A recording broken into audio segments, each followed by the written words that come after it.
אכילה נכונה, חלק רביעי. איפה אתם אוכלים?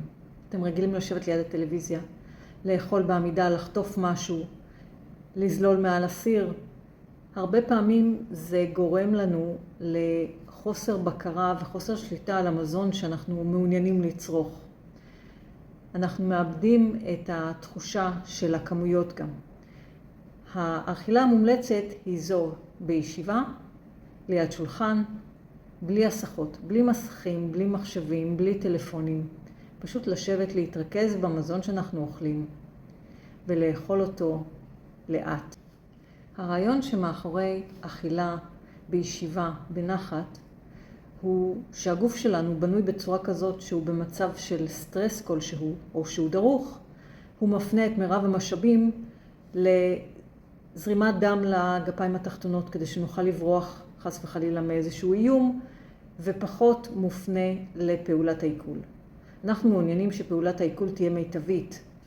אם אתם מאלה שאוהבים לתת ביסים גדולים, 2-3 לעיסות ולבלוע, אז שימו לב. האכילה הבריאה ביותר, שתגרום לנו לעיכול טוב יותר, היא אכילה איטית, היא לעיסה של המזון שנכנס לפה ככל הניתן יותר פעמים, כדי שהוא יגיע כבר לעוס לקיבה.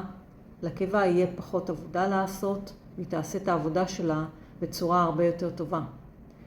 אז ביסים קטנים, לעיסות מרובות, יעזרו לנו.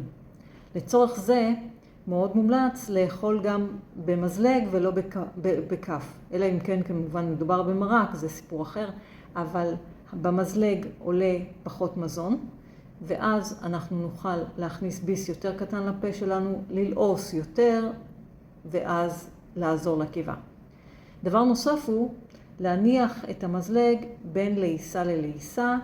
מחקרים הראו, וגם תעשו את הניסוי הזה בעצמכם ותיווכחו, שבמידה ואתם לועסים מזון, והמזלג נמצא מולכם עם מזון, אתם ממהרים לבלוע את מה שיש בפה כדי לקבל את המנה הבאה. עשו את זה מול תינוק או פעוט ותראו ממש את האפקט, במידה והוא כמובן נהנה מהאוכל והוא רעב. במידה ואתם מניחים את המזלג ונותנים לעצמכם או לפעוט במקרה הזה לאכול בנחת, ללעוס ואז לבלוע, העיכול יהיה הרבה יותר טוב, האכילה תהיה הרבה יותר בריאה.